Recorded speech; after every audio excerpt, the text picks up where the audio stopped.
remember the first church that hired me, and I'd only been a Christian for 2 years, and I didn't know anything. But I remember in my youth and my arrogance and in my zeal just thinking, man, all these people at this church are dead.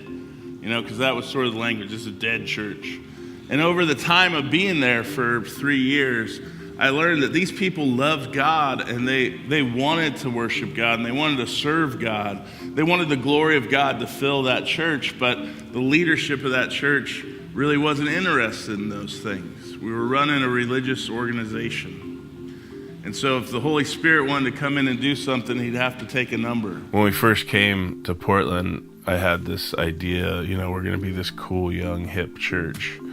And I thought I knew what that meant, and then God just blew the whole thing up. And so I guess the first major deconstruction was letting go of what I thought this is supposed to look like. And not knowing what that looks like is really where the mystery and the adventure and the incredible impact the church can have on a city.